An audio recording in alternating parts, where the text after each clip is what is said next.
तहरीक इंसाफ का एडहॉक जजेस की तैनाती सुप्रीम जुडिशल काउंसिल में चैलेंज करने का ऐलान। चेयरमैन पीटीआई बैरिस्टर गौहर कहते हैं एडहॉक जजेस का मकसद सुप्रीम कोर्ट के फैसले पर असरअंदाज होना है।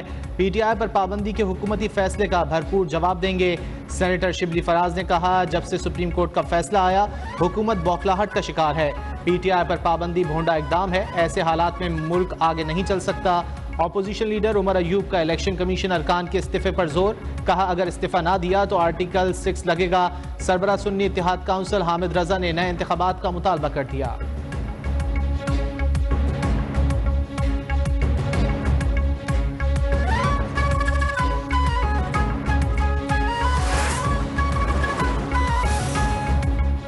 एडहॉक जजेस तैनात होने चाहिए, तैनाती की आइन इजाजत देता है, वो चीफ जस्टिस ने नहीं जुडिशल कमीशन ने मुकर्रर करने हैं। वफाकी वजीर कानून आजम नज़ीर तारड़ ने वाज़ेह कर दिया, कहा गुज़िश्ता साल पीटीआई पर पाबंदी ना लगाने का फैसला सियासी माहौल बरकरार रखने के लिए किया था।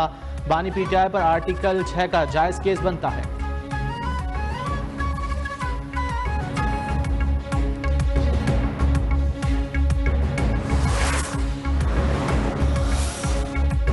जस्टिस रिटायर्ड मकबूल बाकिर ने सुप्रीम कोर्ट का एडहॉक जज बनने से माजरत कर ली, कहा ज़ाती मामलात और मसरूफियात की वजह से माजरत कर रहा हूँ। जस्टिस रिटायर्ड मुशीर आलम ने गुज़िश्ता रोज़ एडहॉक जज बनने से माजरत की थी।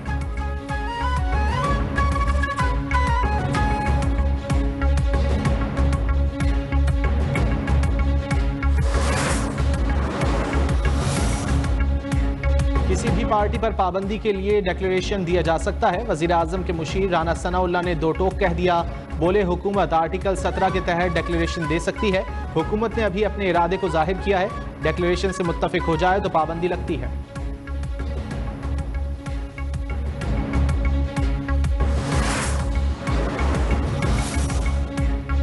पीटीआई और सुन्नी इत्तेहाद काउंसिल का मुश्तरका इजलास, पीटीआई पर पाबंदी का फैसला हुकूमत का काउंटडाउन करार। इजलास में कौमी असम्बली के 91 अरकान का पीटीआई से वाबस्तगी का इजहार। आज फहरिस्त इलेक्शन कमीशन में जमा कराए जाने का भी इम्कान।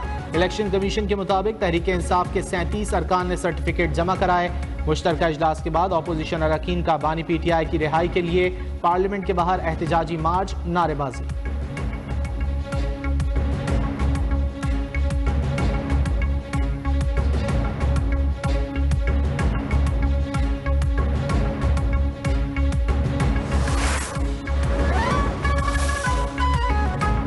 मखसूस नशिस्तों के फैसले पर अमल दरामद, इलेक्शन कमीशन का लाहे अमल क्या होगा। Chief election commissioner Sikandar Sultan Raja की जेर सदारत इजलास ताखीर का शिकार। इजलास में इलेक्शन कमीशन हुक्काम सुप्रीम कोर्ट फैसले पर ब्रीफिंग देंगे।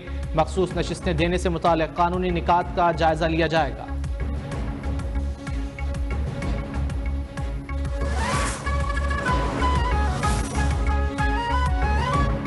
12 मई के मुकदमात में बानी पीटीआई के जिस्मानी रिमांड का फैसला लाहौर हाईकोर्ट में चैलेंज। 9 मई के 3 मुकदमात में बानी पीटीआई की जमानतों पर रजिस्ट्रार ऑफिस का एतराज़ खत्म। लाहौर हाईकोर्ट में अपीलें समाअत के लिए मुकर्रर। इंसदाद दहशतगर्दी अदालत ने तीनों केसेस में जमानतें खारिज की थीं।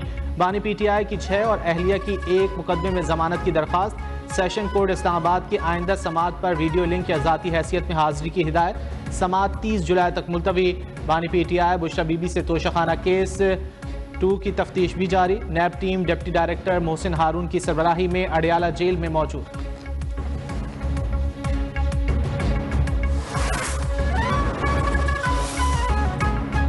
इस्लामाबाद हाई कोर्ट में बानी पीटीआई की वकला से मुलाकातों के लिए दरखास्त पर समाअत। सुपरिटेंडेंट अडियाला जेल ने मुलाकातों की फहरिस्त अदालत में जमा करा दी।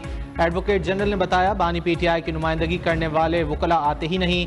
जस्टिस सरदार एजाज इसहाक ने रिमार्क्स दिए, बानी पीटीआई पर 200 से ज़ायद मुकदमात दर्ज हैं, आप ऐसे कर रहे हैं जैसे ये हकीकी केस हैं। वकील पीटीआई ने कहा हमारी गाड़ियां जेल से 1.5 किलोमीटर पीछे खड़ी करवा दी जाती हैं। बानी पीटीआई और मुलाकात करने वालों के दरमियान बड़ा शीशा लगा दिया गया है, कोई दस्तावेज ले दे नहीं सकते, ऊंचा बोलना पड़ता है। जज ने कहा कि यह बिल्कुल भी कबूल नहीं, आइंदा ऐसा हुआ तो तौहीन अदालत लगेगी।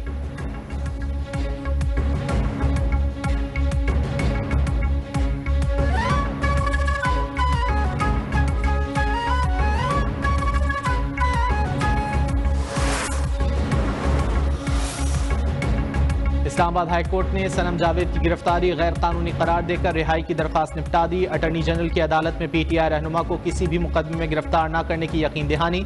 जस्टिस हसन औरंगजेब की सनम जावेद को सोशल मीडिया पर सियासी बयानबाजी से गुरेज की हिदायत।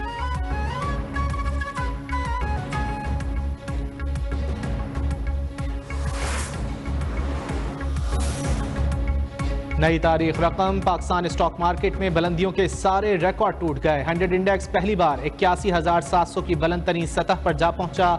इंटरबैंक में $11 गिरकर 278 रुपए का हो गया।